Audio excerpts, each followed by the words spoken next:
Hello! Welcome to Why Not Both, the podcast all about how our multiple passions and interests shape our identity and our lives. My name is Pam Schaefer, and I am a musician and therapist in Los Angeles, and I also happen to be your host. This podcast is produced by Laura Studeris, and for this season, we've partnered up with Under the Radar magazine. If you like what you hear, you can hang out with us on social media. We are on Twitter and Instagram at WNB the podcast. And if you really, really like what you hear, please support us on Patreon. We are under Why Not Both podcast. When you join our Patreon, you get a whole bunch of really cool behind the scenes stuff and you get to chat with us. And that's pretty awesome. Thank you so much for your support, and I hope you enjoy our interviews. For this week's episode, we got to interview BabyFuzZ, who's an extraordinarily talented musician as well as producer. We kind of hopped straight into the weirdness, which is really my favorite style, so I hope that you enjoy. But one of the people in my building decided that this was a really great time to do home improvement. And they were really stoned, and they shot a nail gun through a pipe. Ooh. You could turn it into like an ASMR sketch, just be like hissing pipes. Or whatever. Hissing pipes, like yes. Get like the binaural effect. Yeah. Oh my God. ASMR is such a whole thing. Yeah. I think it was like a phase. I think it was like Pogs or Pogs. Pokemon Go, Oh my God. And slap bracelets. Did you ever have any slap bracelets? Oh yeah. Those are the most satisfying like sound and feeling. Just like whoever designed those, I'm like, well done for that sensory experience. Yeah, it was like exciting when you do it to yourself, but terrifying if somebody else tried to do the slap bracelet on you. Yes, like sometimes it would hurt a lot if they were doing it hard. Yeah, it's like inverse tickling. It's like you can't tickle yourself, but like someone else can. It was almost, for me at least, it was that horrifying element of surprise, even if it like didn't hurt.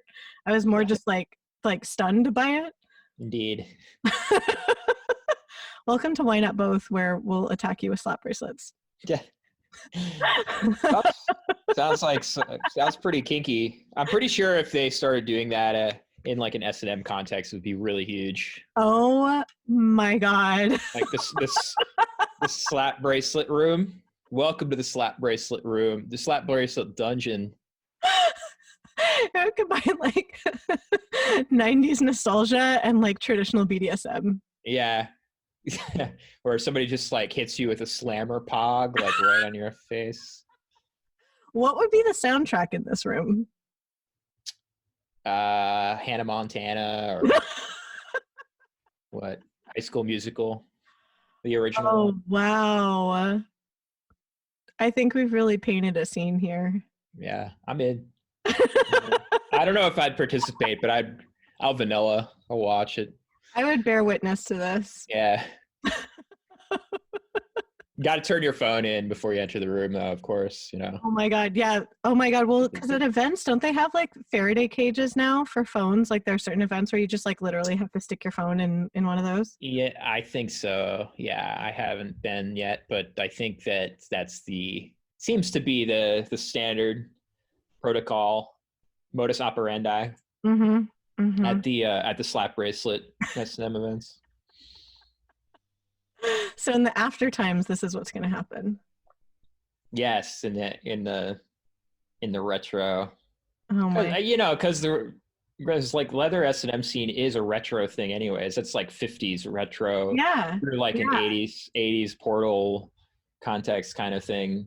So maybe, in some future, in like a few decades, maybe there'll be kind of this like retro not weird, but it was retro kind of kink thing with slap bracelets. Well, yeah, because like, especially, I mean, the video you just made also tapped into kind of like all of these past future time tropes. So I'm like, this is actually like bizarrely appropriate to what you just made. It's like, I don't know how we arrived there, but like, good job us. Hey. Yeah, it's a theme with me. I'm very nostalgic as a person. I'm always like thinking and dreaming about my childhood, but in the same way, I'm also futuristic. I like to think about the future, and I guess you know, for that song or like stuff for that song in particular, it's like what the future feels nostalgic because the future feels more like the past than the future sometimes. Because it feels like you're going backwards sometimes. If like, you know, we think of the future as like this holy grail, is like, oh, flying cars. But you know, you get there and it's like complete incompetence and it's just like a shit show. And you know, that was kind of like the idea with that song is this like lowbrow statement about like, oh, well, you know, Epcot Center, and you go inside and it's just like monkeys throwing shit at each other, basically. Yep. I feel like that's like so 2020, where everyone's like, what's going to happen in 2020? Because it sounded futuristic. And it's like, actually, no. Yeah, it's like it's like a touring circus, like a really bad circus. Yeah, like, were you still in California? I don't remember which month it was when we had the fires that were so bad that like literally it blotted out the sun at one point. I was in and out. Yeah, I try to get out when the fires come for fire season. But yeah, I drove through one of the smoke storms or whatever. I'm very aware of the fires. It was like a wild couple years now. The last few years, it's been insane. It was super bizarre. This year was bad too. This year was actually the worst, even though it didn't feel like it in LA. It was the worst overall fire season ever. Well, yeah, because there were that was like such a weird time period because they'd like reopened trails so you could actually go hiking, which like I was super excited about because that's like my favorite thing to do outside. But then it was like, don't go outside, you can't see the sun, you can't breathe, but also like don't be inside with anybody else, so just like maybe hide in the closet, question mark. Yeah. Like, that's one of the reasons I left around the beginning of fire season. I left California. I went to Texas then. But I was strategic at that point. Like, I actually will migrate based on catastrophes, which is kind of scary, but that's what I'm resorting to at this point, trying to, you know, it's kind of like human migration 101. Wow. But yeah, I do that occasionally. Yeah, that is it feels like weirdly primal. Yeah, it feels all right. I'm okay with it.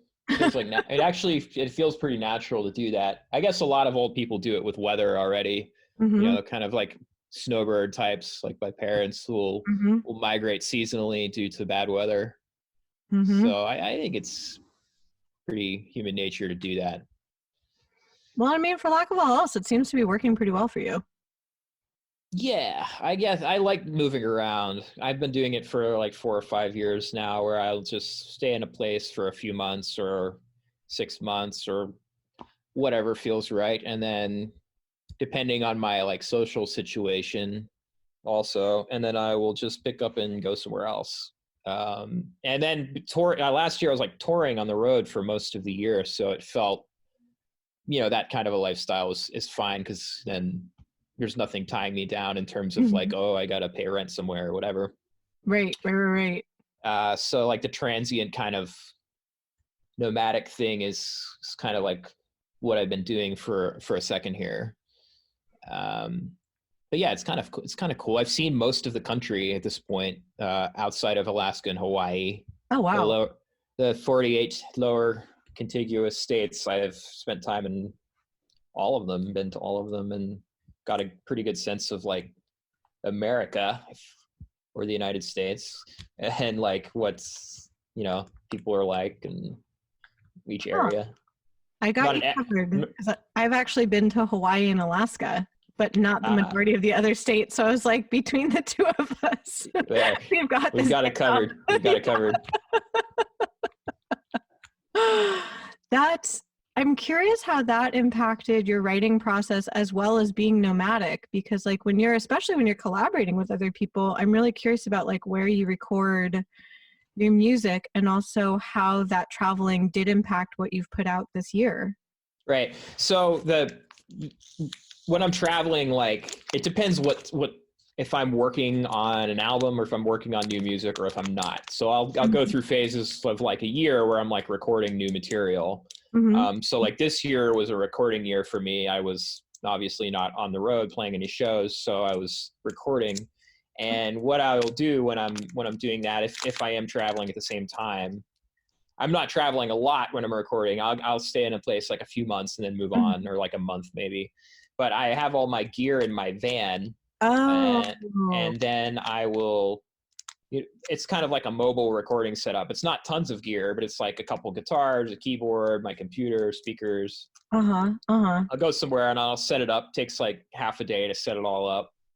Set it up, and then I'll just record there for a while. And then at a certain point, after a few weeks or a month, I kind of start to lose steam and just have problems focusing. It's like I don't know why that is. I don't know if I just get bored, or like it just seems like when I'm in a new place, I'm much more productive. And then after a while, I get into these habits or routines, and then I'm not very productive anymore. And it gets harder and harder to work on music. So in order to like force myself to get songs done, I've resorted to like forcing myself to move around in order to maintain some level of like keeping myself focused. It's really bizarre. Maybe I should just take Adderall, but I mean, that's kind of what I'm doing instead. That's so funny. I feel like ADHD comes up in every one of my interviews, and I'm like, is it me? Is it that everyone else has ADHD too? Because when you're saying, go on.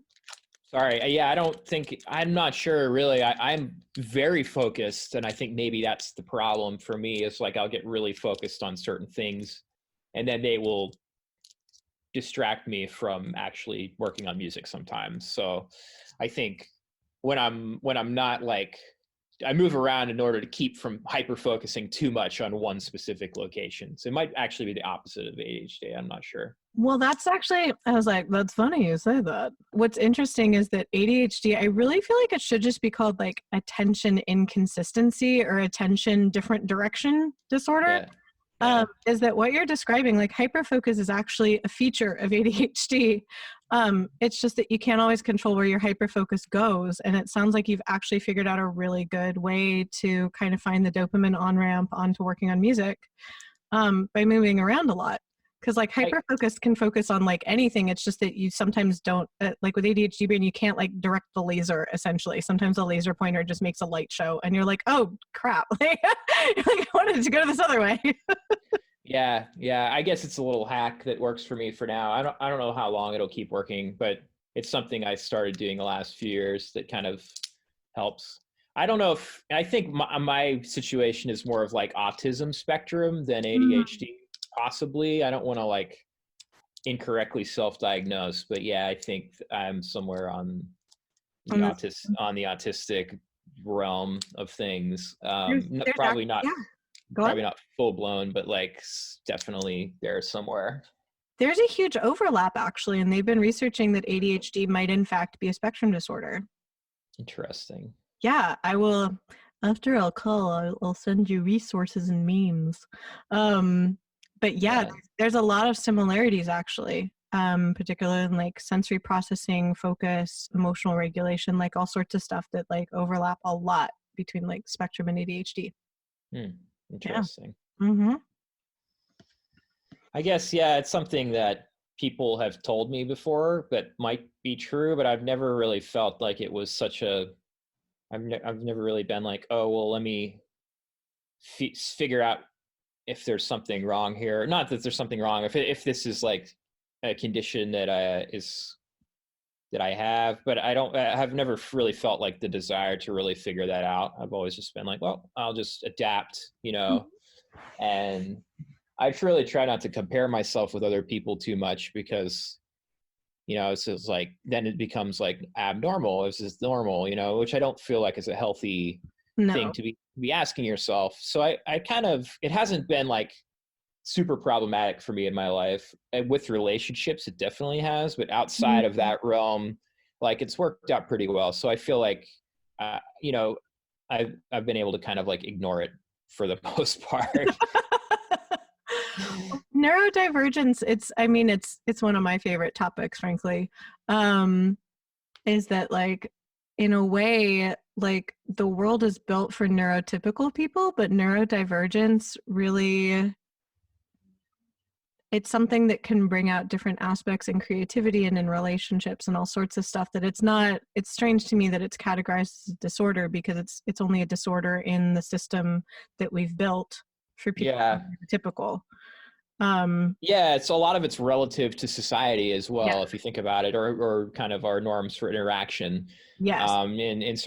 In previous cultures or other societies, maybe those wouldn't be abnorms. Maybe they would be more, who knows? But I just think that, yeah, I agree. Yeah. Because when you're talking about like moving around, like I was curious how that impacted your creativity, and like the way you explained that was so interesting. And I was also like, oh, I wonder how that would affect also the like your collaborations and your personal relationships, because that's a lot of struggle. Yeah. So that was like technically how, the process was what I was explaining. But the second part of that, as you asked, was how that affects the personal life. Yeah, it's a struggle. But, you do meet people who are like, travelers or work, it's getting better because now more people are like working from their laptop, or they can work anywhere. So it's a lot easier now than it would have been 5 years ago. And that's the same for me. Like before, I had to be in a certain city to work on music because like that's where all the people lived who are musicians, or that's where the music industry, quote unquote, is based. Now it's like that it does exist. But also at the same time, like you don't have to be in New York or LA or Nashville to be a musician anymore. Like you can collaborate on the internet with people all over the world and just release songs yourself over the internet. And that's kind of, for me, is like, okay, well, I'll just go wherever then.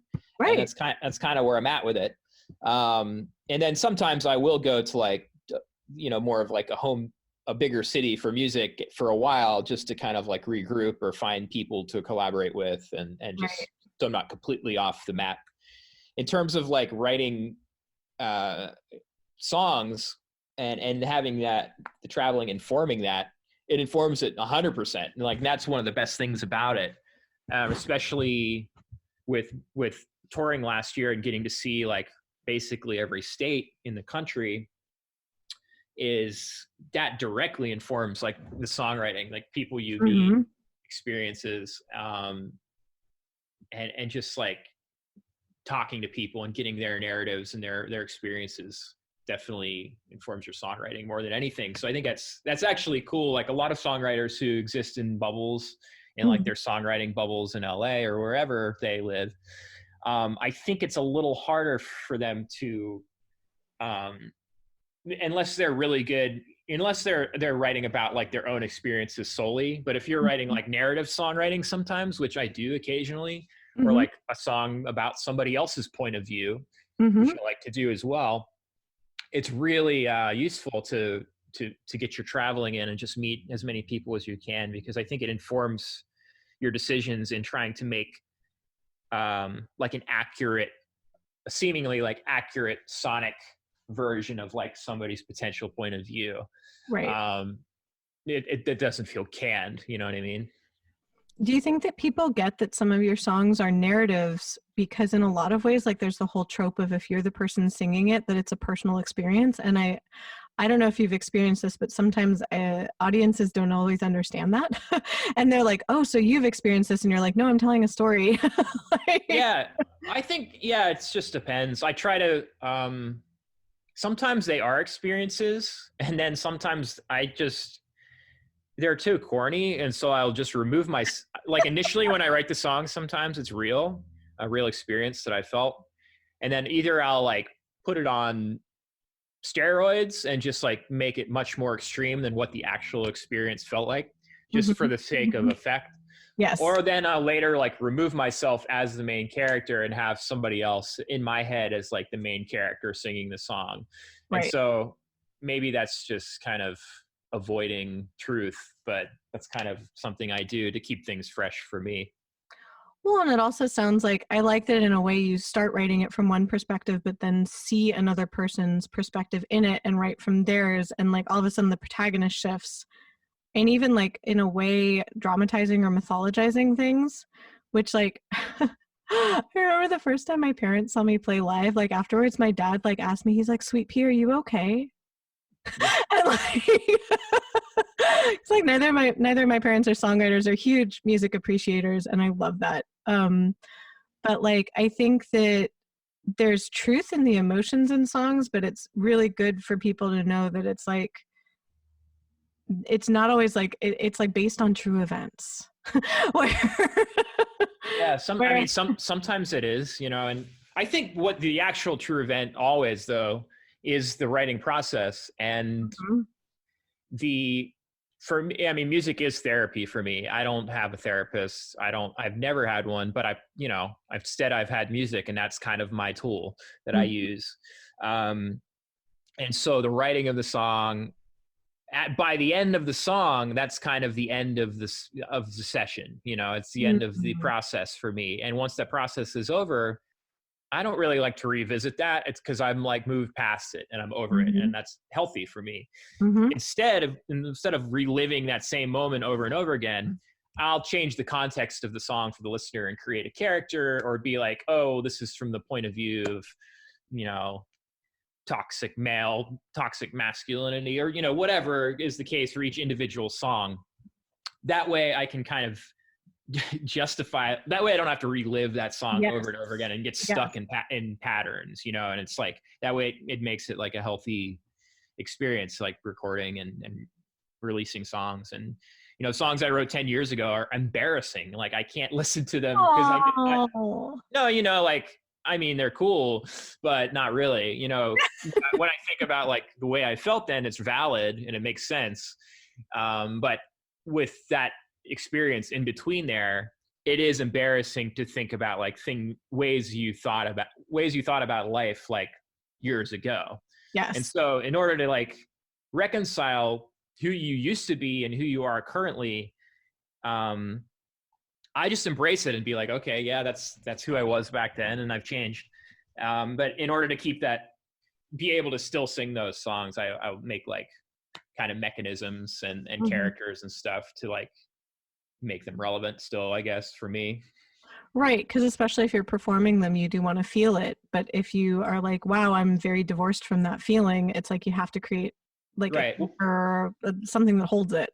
Well, what I do is I'll like just self-deprecate, and that's the whole deal. Is like old songs that I'm embarrassed about who I was when I wrote that song. I will just self-deprecate the song and play it as like some sad character. If I'm playing a show live, I'll turn into like an aging rocker and just be like, make fun of myself, which is, also a truth. But like, yeah, those are just like fun things to play with, I guess. How does that affect when you're producing someone else's song or when you're writing with someone else? That's like a different process to me. That's like selling a used car. I mean, it's like here's this idea that's I've had. Here's this car. I've driven it already. I wrote this idea maybe for me, or it's been sitting around for a year. It's totally like a brand new car. Like, you should buy it. It's got no miles on. Nobody's heard it, but it's still not a new car. It's still a used car at the end of the day. Oh my God. And so, when I release my own music, it's way better because it's like, this is a brand new car. Nobody's driven this before.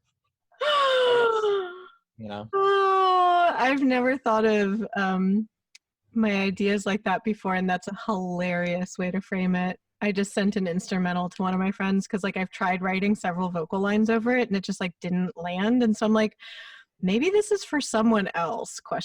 Like I like what I was doing instrumentally, but like none of the melodies I was writing worked, and so I was just like, I'm gonna see what she does with it.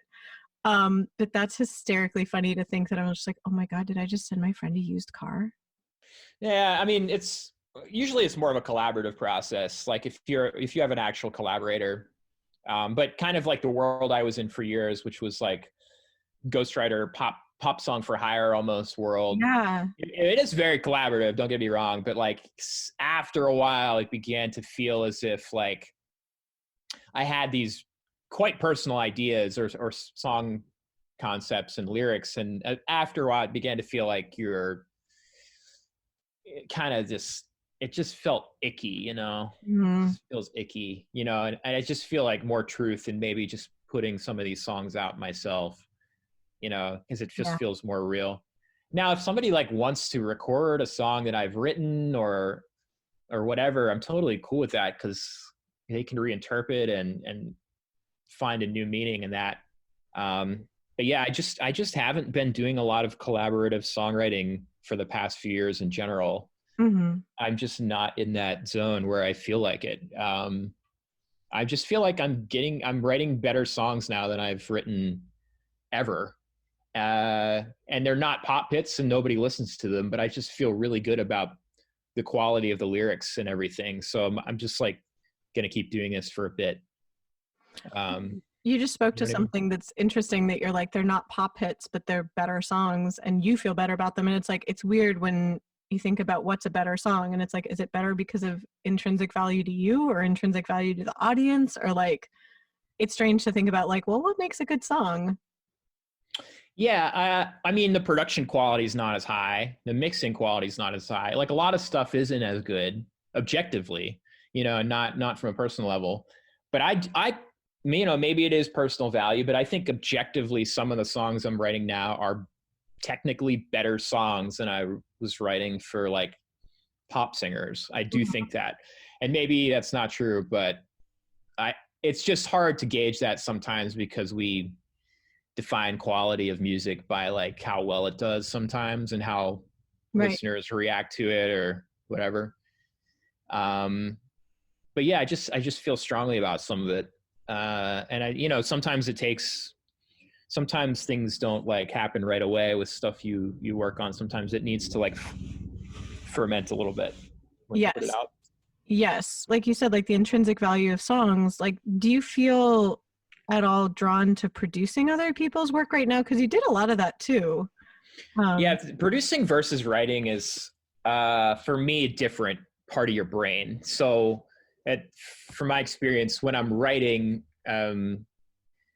producing's like math to me. It's like sonic math, where it's like, oh, this is working because the frequency is this and this, and then you can tweak things based on EQs, or there is creativity to production, but I come at it more from like a mixing angle where it's a little more got it.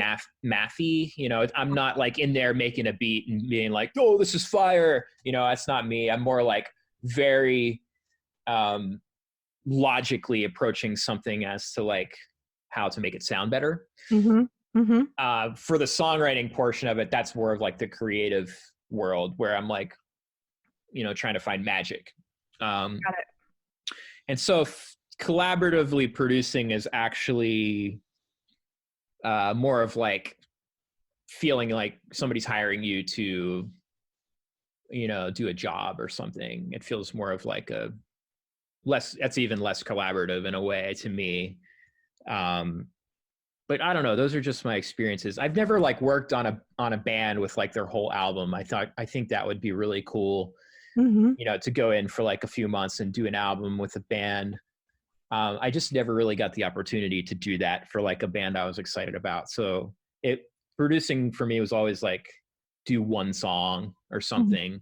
And it's always hard to find, the context in that. Well, it sounds like in some ways it's hard to like, when you're talking about like collaborative writing, that's very different, but it's hard in production work to really delve into knowing the person in a way and knowing even like kind of the impetus for the song if you're working on just one song instead of an EP or an album. Yeah. Well, I guess I got really good at inhabiting other people's point of view as a songwriter. That's something I was really good at, and still am. When, was approached with like working with somebody, whoever it was, let's say it was Madonna. I would take a few weeks before the session and try to like dive into like what her point of view is of the world, or like, and just, it's very hard to do just not knowing somebody at all or not ever meeting them. Yeah.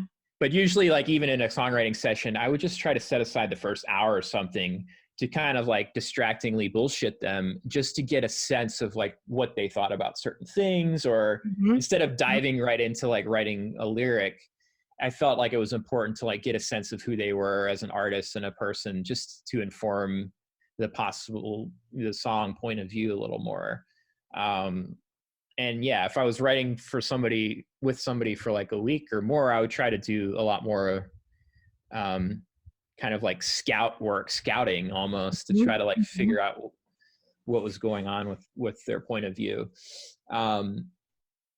Yeah, producing also is the same. It's like you have to support that with the production and do a good job of like of supporting that, I guess. Yeah. And now I don't have to do that as much anymore. I'm not, I haven't been like doing a lot of that kind of work for 3 or 4 years now. So it's mostly, if I want to inhabit somebody else's point of view, I'll just create a character in a song and do the same thing. Got it. That's very meta, because yeah, like thinking about like the stuff you've released as BabyFuzZ, it is interesting because you can see in your videos like these different characters come out, and it's really fun. Yeah, I mean, I'm always big on, I know one of the themes of your podcast is dealing with identity, and I think that's been a theme throughout my whole career, where like, back in the day, a lot of music producers would invent these kind of caricatures or like alter egos as like, Timbaland or whoever, and that's been a thing for when I got into the music industry. That was a thing. And so me and my first production partner, we invented this like alter ego group called Robopop. And so like I've always kind of had this thing where it's like, oh, once that identity kind of like ran out, I would make a new one, kind of alter ego pseudonym type thing. And that alter ego is not necessarily who you are. It's just kind of, and for a lot of artists, that's the same way. They create this brand or this alter ego, even if it seems like it's authentic, sometimes it's like slightly different than who they are as a person. Well, and it's interesting that you bring that up. I was talking to another friend about this, that there's so many like, like courses online about like how to be an artist and all this different stuff. But a lot of what they emphasize for branding specifically is to like pick different adjectives that are true to you, but essentially kind of like amp up or focus on a few of them, which is not the totality of you. It's almost like taking little bits of you, like little parts of the spectrum, and really amping them up, which in a way creates a character that is based on truth, like it is based on parts of you. But it creates this almost like avatar of you. I find it fascinating and strange. Yeah. That seems like a pretty good way to think about it. You don't have to do that, but I think it's useful to have that in a lot of ways, because then if you're writing a song for yourself, you're not writing a song for yourself, you're writing a song for your avatar. Yeah. Because I'm like, how would you describe, go on? And that's useful for several reasons, one of which is you can then separate yourself from your avatar and look at your songs and your art more critically. And it's like, oh, this song is not good. Like, I know that, even though I wrote it and my avatar is singing it, so I can look at things more critically. And that's why I do that personally. Or it just also takes away some of the kind of like the person, what's the word? Like if somebody doesn't like your song, it doesn't hurt. You don't care really. Whereas like if you are fully inhabiting every lyric of your song, it's like painful if somebody doesn't like it. You're like, oh, it doesn't feel good. You get a bad review or whatever. If it's just this avatar, then it's like, whatever, it doesn't affect you emotionally so much, which is useful sometimes. Yes. Cause like, I think that as an artist, you're always going to encounter people who either don't understand what you're doing or don't like what you're doing, or both. Yeah, and it's totally fine. So it's nice to have a little bulwarks around your emotions. That way you don't let it affect you too much, as long as you can keep forging ahead with things. Yeah. Would you say, are there any consistent traits across your artistic identities, or does it change each time you shift identity? Hilariously enough, like I think one of the main things with me is that I struggle to find an identity, and I always have. So like when I'm, I'd be like, are you a rock musician or are you into musical theater? I'd be like, yes and yes, so it's really hard to, it's always, and a plethora of things about my life are like kind of difficult to pigeonhole. And I'm okay with that. It's not like I don't really need to define myself as a certain thing. And in a way, that's now my identity, I guess, even though it's kind of a paradox. It's like a identity.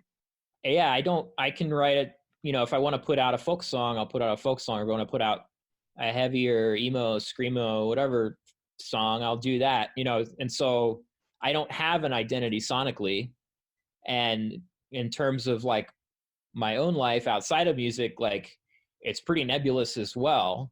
And that's kind of my thing, which is weird because for a lot of people, their identity is so important to them. And I get that. It's like really, that's what we tell ourselves we are, and that's who we are. And that's really one of the most important things in your life. For me, I don't have that. And so it's like the fact that I don't have that is kind of, that's my identity. I don't know how else to say it. I mean, I guess I know that doesn't make sense to a lot of people, but maybe there's a small part of people that does make sense to. So, well, and our identity is usually the story that we tell ourselves about ourselves. Yeah, and my story that I tell myself is just made up stories that I created in my head, and so none of them are really real. They're just like what I've chosen to do in my life or different paths I've taken. And so I guess it's kind of just like choose your own adventure for me. What are some of the stories that have appealed to you lately? Like when you've been writing? In the latest song I put out, I was trying to get into the point of view of an animal. Cause that's like a new idea for me, where it's like normally if I'm writing a narrative, it's like from the point of view of a person, and that person has their own identity in the lyric. But for an animal, it's kind of, you're superimposing like human thoughts into them, which is a little bit weird. I guess you have to really to make that kind of a songwriting approach work. But that's kind of like something I was trying to do from like a comical angle in the last song I put out. What animal were you? An orca. Wow. I am so glad that you immediately had an answer to that. Yeah. I mean, it's just like one verse about it. It's like I'm an orca and talking about being a recovering alcoholic as an orca. But in this context, like alcohol is oil. And yeah, it's basically like an environmentalist song. It's just like a comical little verse. But I don't know. I thought it was like a fun challenge to try to write a bit of lyrics from like the point of view of an animal. That was fun. I saw a tweet recently that was like that secretly there's whales out there being like, oh man, like one of those humans sampled my like super sad breakup call and now they're using it in one of their songs to like give someone a massage. See, call the lawyer. Gotta sue. Copyright infringement. Good thing animals don't have lawyers. We would be screwed. Like, can you imagine like actually knowing what the orcas were communicating in their whale songs that we use in like spas? They could be like complaining about who knows what, and we'd be like, thanks for getting that knot out of my shoulder. Yeah. That's fascinating though, that you're one of the very few people that I've talked to about the nature of identity as being something like that you create in the moment and that you're not necessarily attached to a static sense of identity. Yeah, I guess that's what I wanted to convey, because I know a lot of people, and I know that's a theme, and that's very important, especially nowadays. But yeah, for me, it's something that I kind of create on the fly, and it's like if one night I want to be somebody, I'll be that person. And if the next day I want to be that person, I'll be that person. I'll just, it's kind of, sometimes it's acting, I guess, but it's also still a choice for me a lot. I mean, certain things about me are not a choice. Certain things are definitely who I am. And, there are identity parts of me for sure. It's not like, there's just, I guess, I guess it's like maybe a little bit of a different breakdown than most people. But I was going to say, it sounds like a bigger piece of the pie as opposed to like the entire pie. Yeah, you know what I mean. So I think that's okay too. You know, it's just everybody's a bit different, and you know, it's just why we are all individuals, I guess. Well, and it's weird because during this time, I've talked to a lot of people about how isolation has essentially redefined their identity, because a lot of the things that we hinge our identity on are like external markers. Whereas it sounds like you're pretty intent on almost like hard restarting your identity frequently. Well, I think earlier in my life, I was always trying to figure out like who I am. And there's nothing I ever figured out about that. Like there's no conclusion I ever reached where it was like, I'm a human, I'm alive. Those things I'm fairly confident about. And everything else, I'm not really sure. I guess I and I kind of just stopped trying to figure stuff out. And I just kind of just embrace whatever I feel like. Well, and especially when you were talking about like touring around and really embodying different people's experiences in your art by essentially talking to them and empathizing with their experience. Like I know that empathy is sometimes a controversial topic because people are like, well, there's cognitive empathy and affective empathy. But in a way, it's like, if you're not as attached to a static idea of your identity, that seems like it would actually make it a lot easier to like embody other people's stories and understand their stories and then write from their point of view. Totally. I think that's definitely a truth I've found. You know, if you're an author or a songwriter or a film director, or like a storyteller in general, it's unfortunate, but sometimes those types of people will kind of make themselves an empty vessel in order to kind of carry other people's stories through them as like you're the medium of the storyteller. That's something I've unfortunately, you know, been like at different points in my life. And you know, when you get a second and you're not in that moment of like being the vessel, you realize it's like there's nothing there. You're kind of just like empty, and that's kind of scary. You don't want to. It's cool for a while, but you don't want to be that your whole life. So I guess the thing with me with the music is like it's my way of communicating with people. It's always been a struggle for me to communicate my emotions or just things that I feel about the world in general. I'm better at it now than I was when I was younger. But even if I'm playing a show or on tour, that's my way of communicating with people. And I think that's my way of making friends. Like that's my whole social circle now, or just people I know through music. And in a way I've created an identity in order to, you know, I've made this person in order to create an infrastructure so that I could have meaning and, you know, have friends even. I mean, that's sad, but it's like, instead of actually just going and making friends like normal people do, like, let me go to the coffee shop and like talk to somebody. I couldn't possibly do that for whatever reason. So instead I'll just create this like random character on the internet to make songs for the sole purpose of like trying to have a few friends at the end of the day. Like kind of ridiculous, but whatever. I mean, I'm laughing because like, I mean, that is how I met you. Yeah. Well, at a show. Yeah. Yeah. So, I'm like, it worked. I don't even know how I found you originally on the internet. Like I fell down an internet rabbit hole. And I was like, wow, this person makes really interesting music. They look lightly unhinged. I like that in a person. Yeah, all those things are true. I was like, oh, they're playing in LA. I should go see them.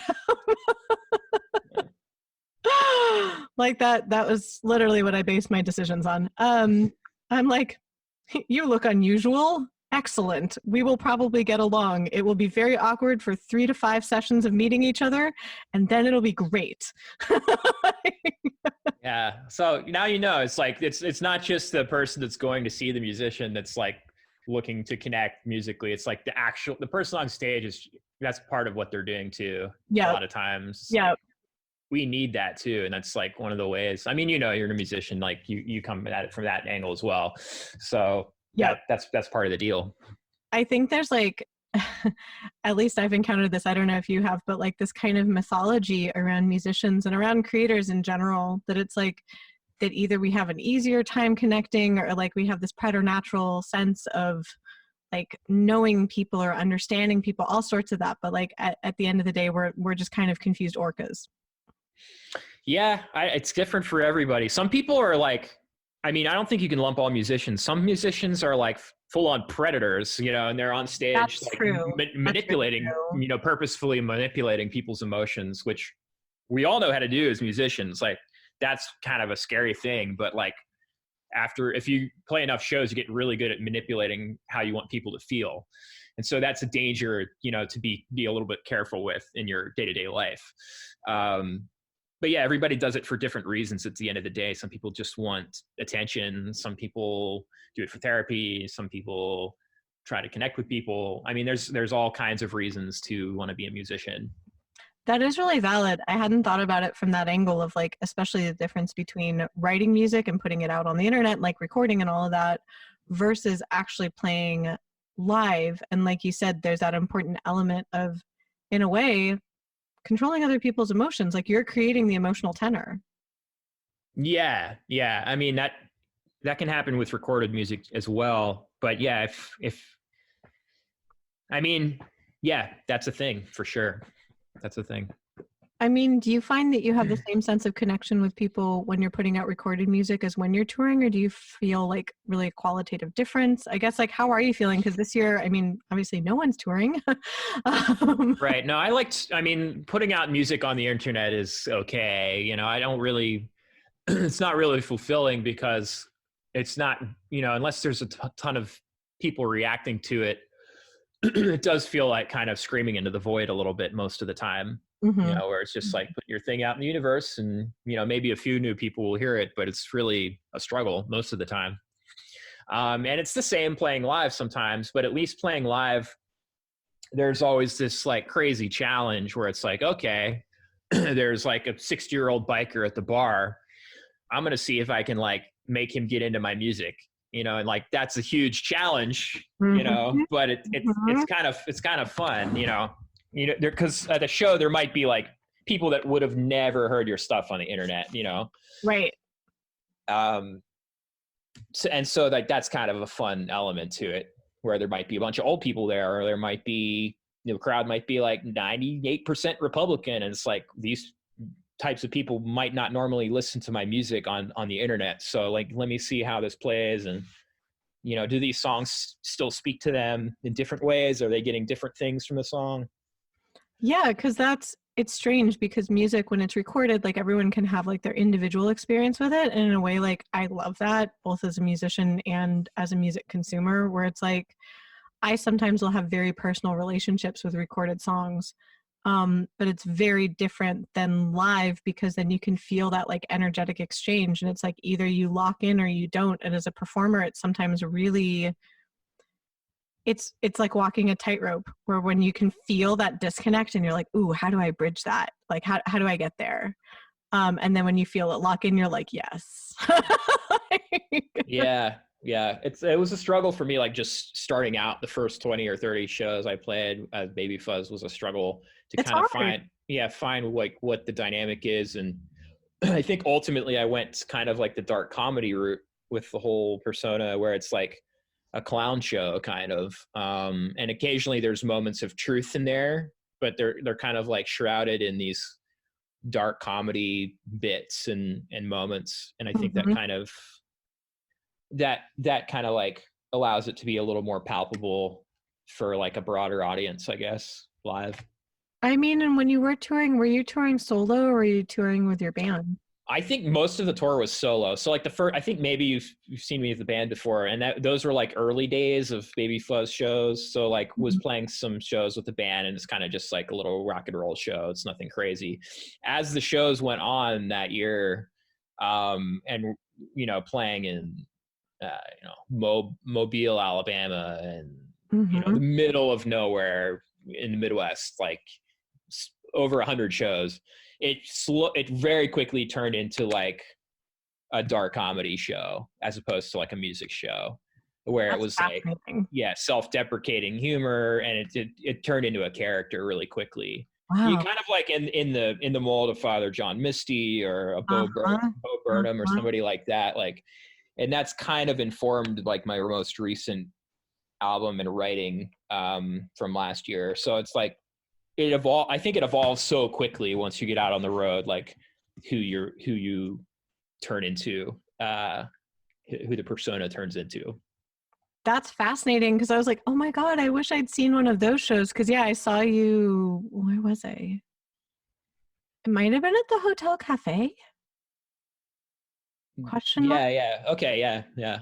I think, yeah. I remember that, of course. Yeah. That was kind of like, I had this band and just trying to get through the songs and like make them sound decent. Like that was the goal at Yeah. that point. And like, by the end of that year, it was like, there was like a rave built into the show, like a 15-minute rave. And there was like a TV preacher guy who would come out as me. Like it turned into a weird variety show. Because it was just getting so difficult to get people's attention by just like playing my songs and singing them. Right. People were checked out. So I would just like do crazy shit in the show to try to get people to like respond in any way. Wow. And it kind of just has turned into this thing.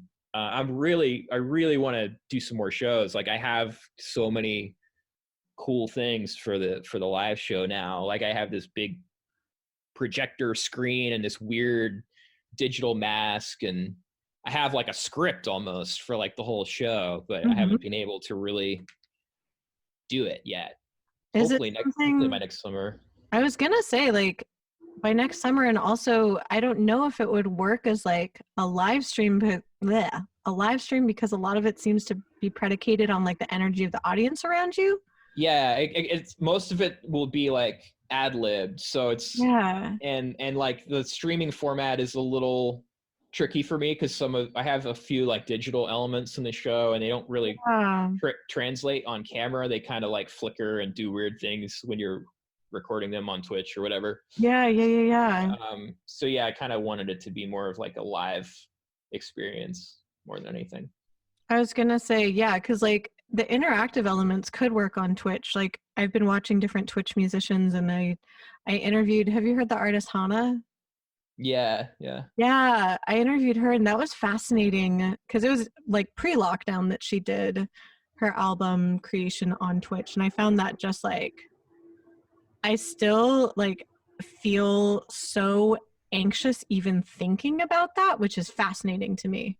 That it's like letting people watch my live production work, which says to me that I probably actually should do that because it scares me. Man, mine would just be so boring. I would just be like, it's just so. I play video games. Like we work for like 20 minutes, then I'll play video games, and I guess I could stream those too. But I was gonna say, I mean, it would literally be me in a hoodie playing a few synth lines, and then spinning around in my chair, and then playing a few synth lines and doing a headstand, and then playing a few synth lines and texting a friend. And then it's like I work in these like little spurts, but it's like what made me so anxious about it was that it's like I'd be so afraid of doing something wrong somehow, when really production work, like there's nothing that you can do wrong. It can change at any moment. You can always like choose something new. It's like there's no wrong choice in a way. Yeah. And, like I find like live streams in that way, like it might not work with some of the technical stuff that you're doing. But I find that so interesting about Twitch music in general, and like the way that musicians interact with people on their streams is there is no wrong moment. It's all about the interaction.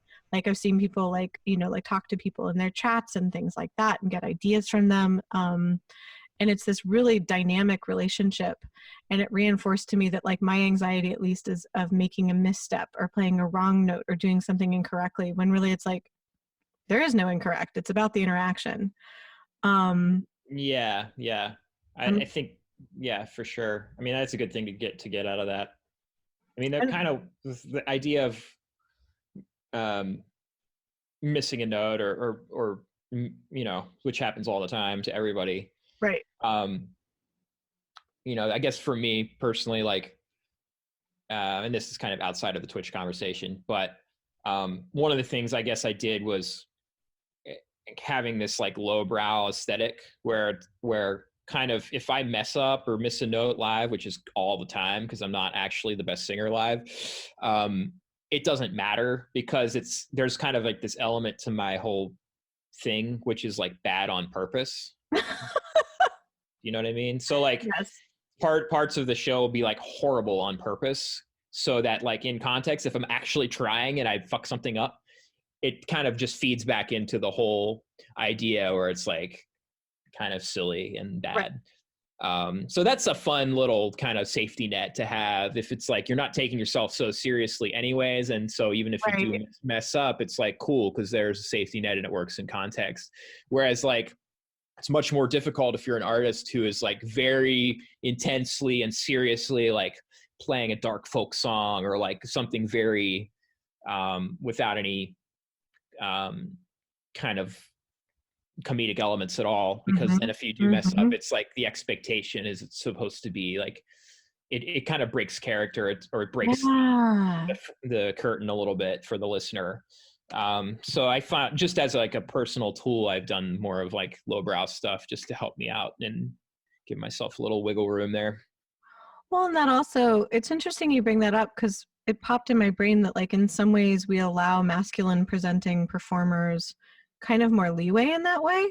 Like there's allowed to be that like dark comedic element, and like female and like femme presenting performers, in a way we sometimes hold them to different expectations. Yeah, I guess maybe there's just not as much of I think we do that, but there's also not as much of a precedent for female performers having comedic elements. You think about Joni Mitchell's and historically like even like back to cabaret days and Al Jolson or whoever you want to talk about. And I mean, those are horrible examples, but the female performer in general, I don't feel like there's as many examples historically as like, especially with music of like comic, you know, with males, there's so many Frank Zappa, or even Meatloaf or like Weird Al, or there's so many throughout the years. And it's just hard to really, you know, now there's more now than there's ever been for sure. But even now there's not as many female identifying performers who are like in that realm. Yeah. Cause I remember seeing like, when I was a teenager in news that will shock like literally no one. I love Tori Amos.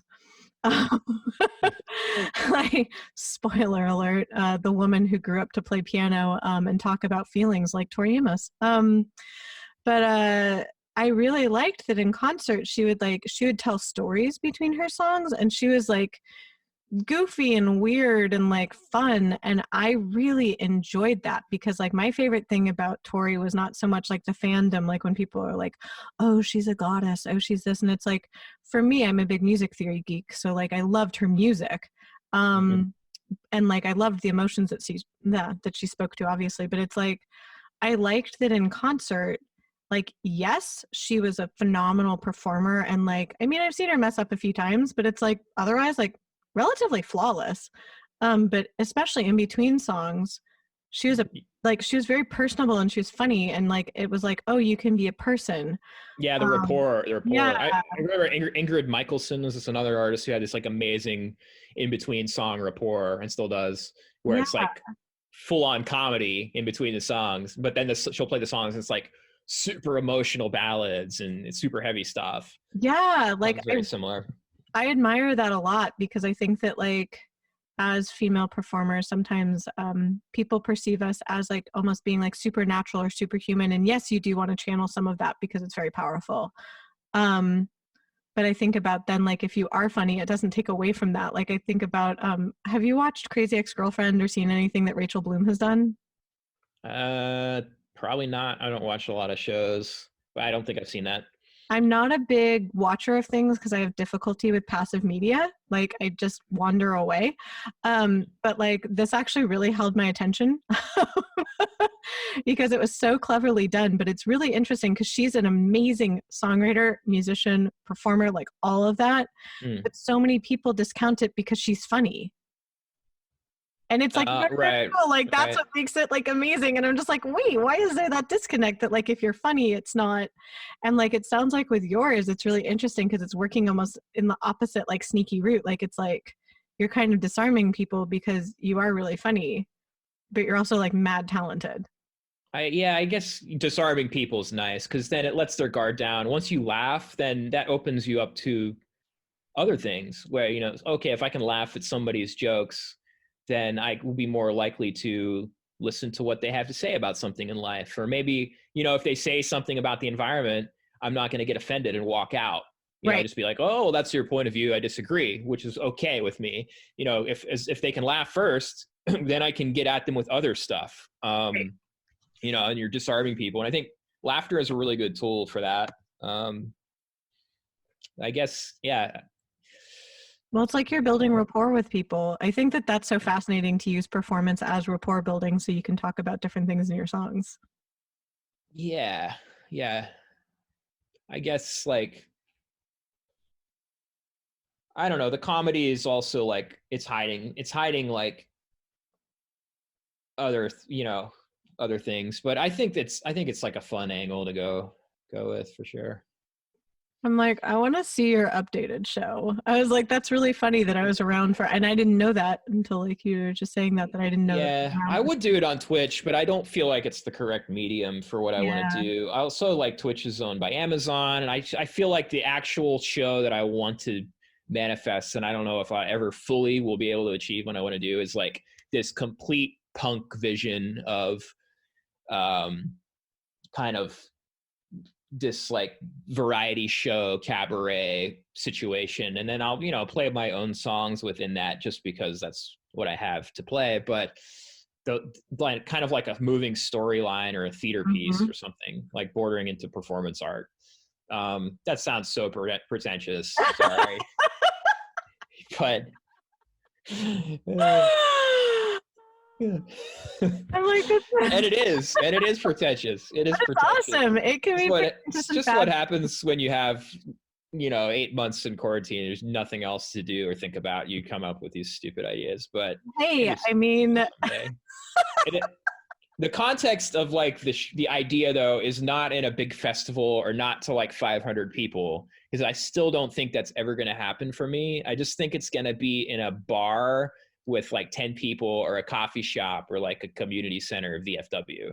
Like I want to do something with like lasers and visual effects, like the kind of production value you would see at a EDM festival at a local coffee shop. Like that's amazing. Yeah, like in imagine just like walking into that setting and somebody has like these crazy costumes and like this digital effects going everywhere, and you're like, what the fuck is happening? Like it would change people's lives, you know, on a really micro level. People would be talking about it for like months afterwards in their local communities. So I feel like that kind of a scale, a huge scale in a really small room would be really fun. I love that. And what you're talking about, that kind of interaction, is like, it's not quite one-on-one, but it's close. And those interactions are actually way more effective. Like I remember the small shows, and it's strange to call them small. I don't know what to call them, like intimate shows. Yeah. I remember those so much more clearly usually than the bigger shows that I've been to. Like there is something to be said for like the collective energy of like a large show or a festival show, but there's something that for me at least resonates more at an intimate show. Yeah, intimate shows are terrifying. Like they're playing a larger show is much easier. Yeah, definitely. But at an intimate show, it's like you have to win over the crowd, and there's not as many of them. So if you can't win them over, you're truly screwed. Like you need to be, you know, it's just like there's less numbers there, so it's more difficult. Well, and you have to forge a connection, which then like would make the audience actually probably remember it better because they did feel that connection. Whereas at a big show, it's like a spectacle. Yeah. And plus the smaller show, it's just easier to hear like all your mistakes, and it's easier to see your kind of like insincerities and what's not working. It's just, it's more difficult. It's more difficult for me, at least. At a Definitely. small, yeah. But I mean, I was doing a lot of these, the so far shows last year. Oh yeah. Just because like they were not really because they were getting me a lot of fans necessarily, but because they were good kind of practice in trying to win people over, because a lot of people that go to the shows are like 9-to-5 types, young professionals who are into like Jason Mraz or who, you know, it's John Mayer, whoever, you know, good musicians, but kind of like expected mainstream people.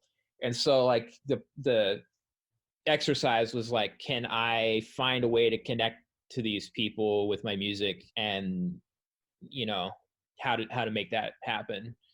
And you know, usually it's unsuccessfully, but it was a fun, you know, kind of a fun thing to try. Well, it's that odd dichotomy of like finding your community versus kind of like jumping people into your community. Yeah.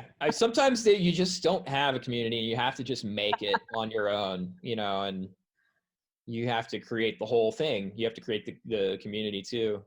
I think iconic artists have done that through the years, like Lady Gaga and Madonna, the Beatles. Like they kind of create their own world building a bit, and then you know you're a Beatles fan, or you're then you identify their fans identify themselves based on like their fandom of the world that artist has created a bit. Right. So it's kind of cool.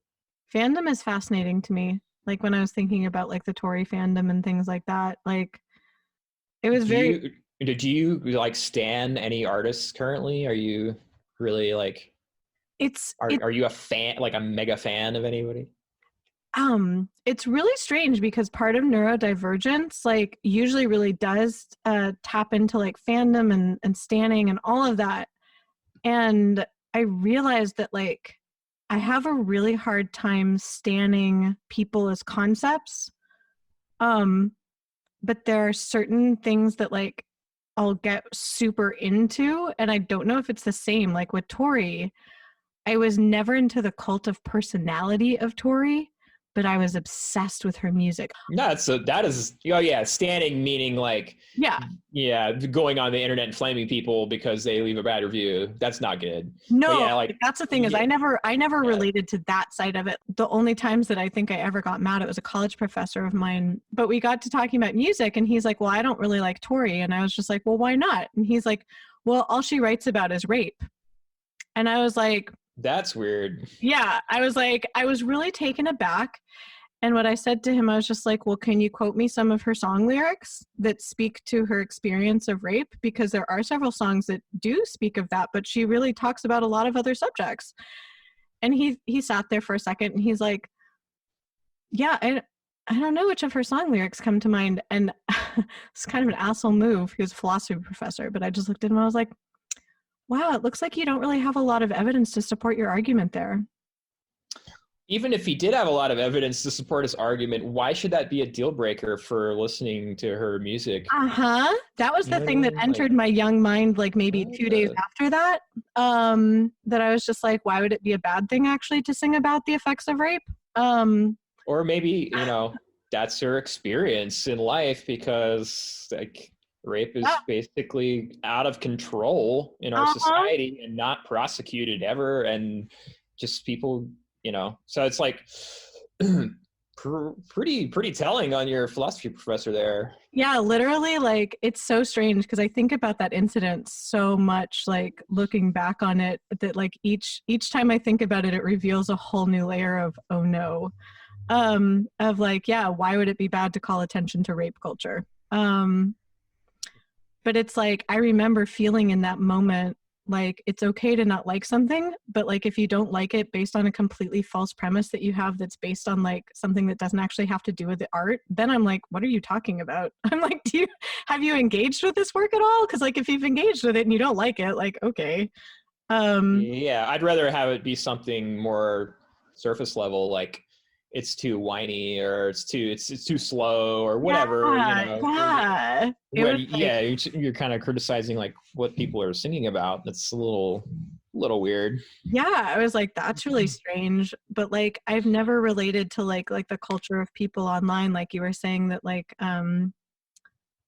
one of my friends is an autism advocate, and they've been getting like Sia stans attacking their Twitter account, and they have like maybe like 200 followers, but like Sia stans are finding them and like basically just telling them they're a terrible person, like things like that. Like there are parts of stan culture that like I don't understand, but I do understand the like intense hyper focus on someone's work in a way, and I get super into it. Like, I don't know. Is there anybody that you feel that way about, or any art that you like not stan in the toxic way, but like stan in the like really super hyped about way? I don't think I've ever stanned anybody like in a toxic way. Maybe. I don't remember if I did, but yeah, there's people I get excited about. Usually like a few of them every year. I guess like Dorian Electra would be the current one. Oh my God, Dorian Electra is amazing. I mean, it's just really, really good. It's really important, like the whole everything. The latest album is really an important album. I just feel like people are sleeping on it a little bit in terms of like how good it is. Sonically, it's like maybe it's not for everybody because it's pretty heavy, but I think it's really cool.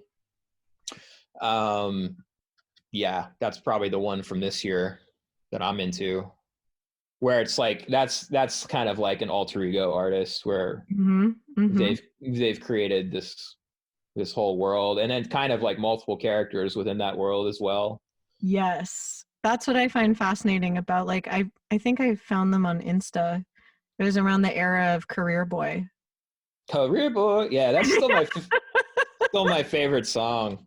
It's so catchy.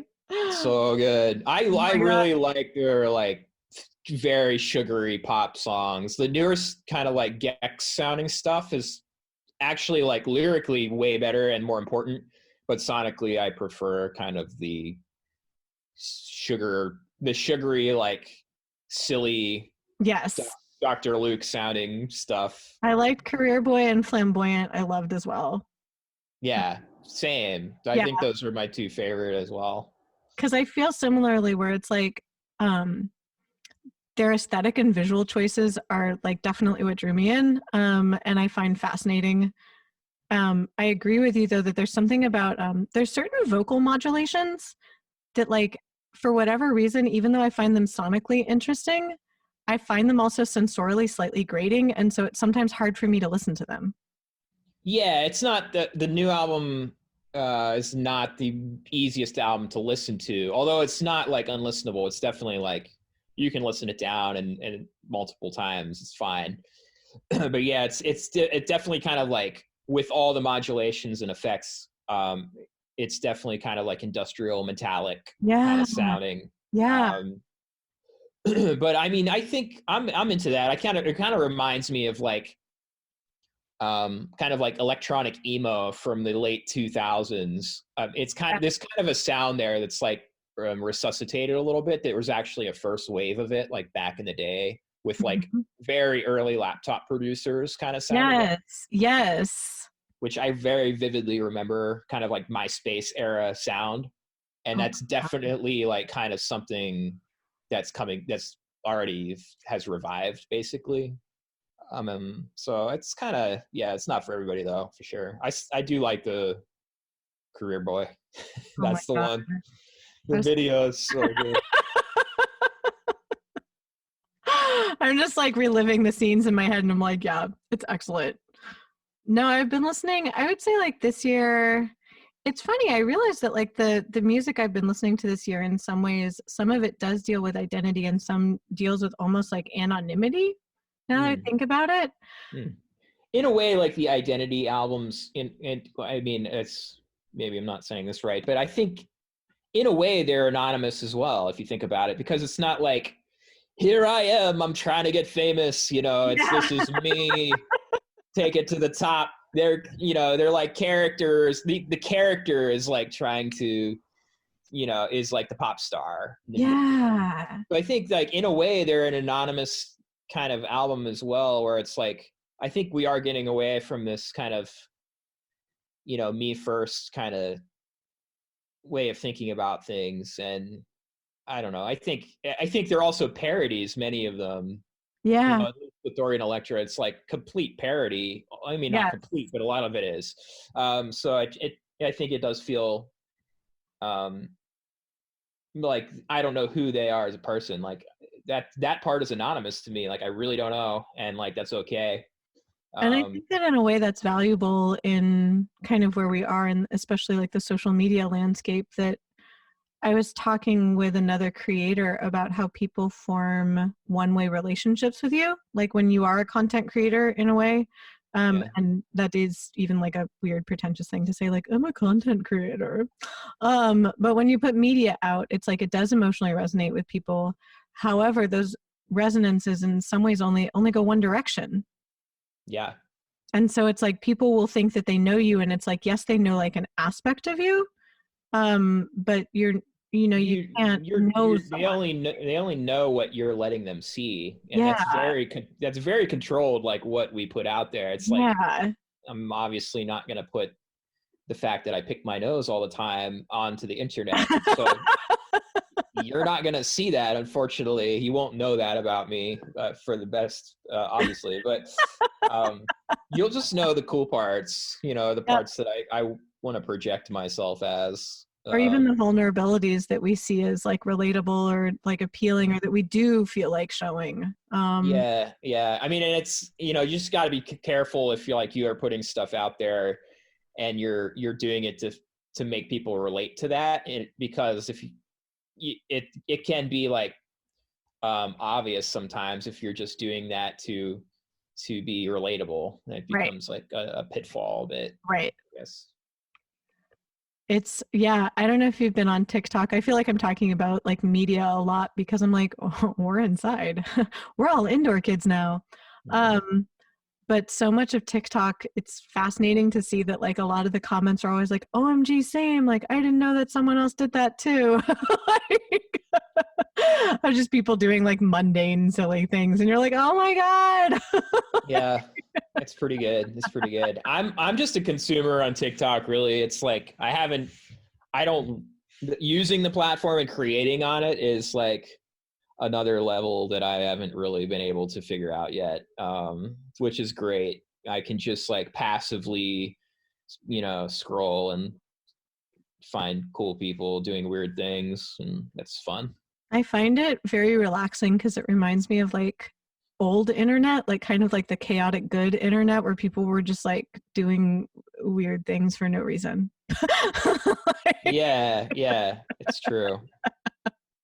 It's true. You know what's cool about it is like, I mean, okay, yeah, it's a Chinese company, whatever, the whole thing, but that aside, it's not as commercialized as other social media. So yeah, I mean, it will be in about 3 months probably, but like it's not as like there are ads and stuff, but it's the way they've designed the platform feels less consumeristic than like the Facebook and Twitter and Oh, yeah. It's so funny because I think about some of the conversations that I've had, even especially actually this year, that would have made absolutely no sense 5 to 10 years ago. Like that people would have been like, I'm sorry, I don't know what you're talking about. yeah, I mean that spreading of ideas is very rapid now with thanks to all these platforms. They're all ultimately like a really good thing, I think, generally. Just for like understanding people's points of view Yeah, and like where they're coming from. I do agree. I mean, hey, it brought me to your show. Yeah. and then when I've been basically inside my house this whole year, like making podcasts, your publicist was like, hey. And I was like, hey, that's my friend. Yeah. Yeah, they're fun, the podcasts. I'm getting into them. You know, I never really did any before this year. And it's just talking to somebody like in person is way better than trying to conduct some kind of interview over a blog or whatever, because it's just better. You get it. I mean, it spiraled. Like this year, it was definitely not my plan. I had started this on a whim because I was like, hey, I'm a musician and a therapist. That's weird. I wonder if there's other people who do multiple things. I guess I should talk to them. Yeah. Well, you're very good at it. You're very good at it. You are very good at conversation. I think there was a moment at the show where like we were talking and it was like suddenly it was like 15 minutes had gone by and I was like, hey, by the way, I have to go play a song now. And the rest of the band was like on stage, like where are you, bro? Like we're supposed to. Sorry. No, it's totally. I'm joking a bit, but yeah, you're really good at talking. So I think this is a good, you know, it's really, you're good at getting things out of people in a conversation, not like manipulating, but just like conversationally, it's good. So I think, hey, you got something going here.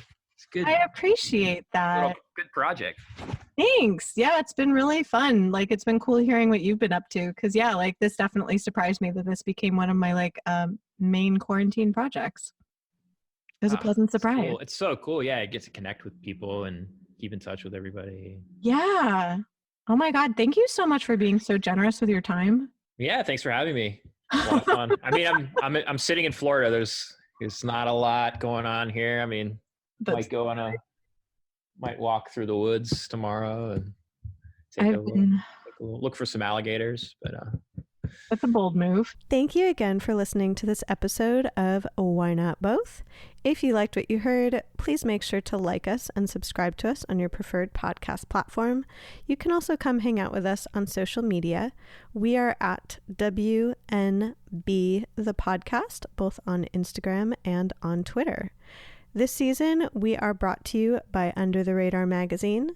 Under the Radar is a nationally distributed print, music, and entertainment magazine and website. You can find them at www.undertheradarmag.com and feel free to support them on Patreon. Extra special thanks to our producer, Laura Studeris, who is literally a rock star.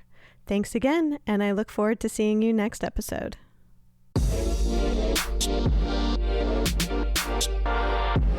Thank you.